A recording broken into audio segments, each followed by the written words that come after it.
एक लड़की ने अपनी शादी की पहली रात अपने शौहर से वादा लिया कि वो उसको सारी जिंदगी बापर्दा रखेगा। 1 साल के बाद अल्लाह ने उन्हें एक बेटा अता किया।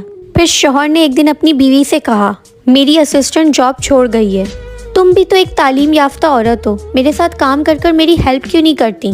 महंगाई भी कितनी हो गई है। बीवी ने शौहर की बात पे लब्बैक कहकर शौहर की एड एजेंसी में काम शुरू कर दिया। वक्त गुजरता गया और वक्त गुजरने के साथ साथ उस औरत का पर्दा भी कम होता गया।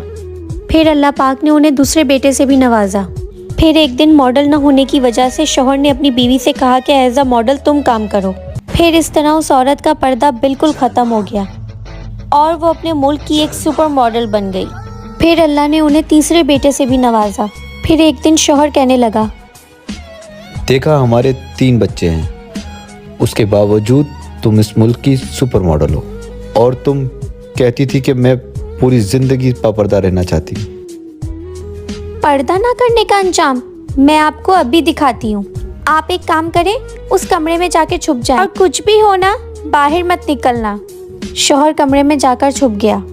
फिर बीवी ने बाल बिखेरे और जोर जोर से रोना शुरू कर दिया। रोती माँ की आवाज़ सुन के बड़ा बेटा आया तो माँ ने उससे कहा कि तुम्हारे बाबा ने मुझे बहुत मारा है। तो बेटे ने कहा, आप गम ना करें, वो आपसे प्यार भी तो बहुत करते हैं। फिर माँ ने मंझले बेटे को आवाज़ दी, उसे भी माँ ने वही बताया। बेटा बोला, उनकी ये जुर्रत, मैं उन्हें छोड़ूंगा नहीं। फिर तीसरा और सबसे छोटा बेटा आया, माँ ने उसे भी यही बताया, उसकी ये मजाल, मैं उसका सर फाड़ दूंगा। कहाँ है वो? अब आप बाहर आ जाएं।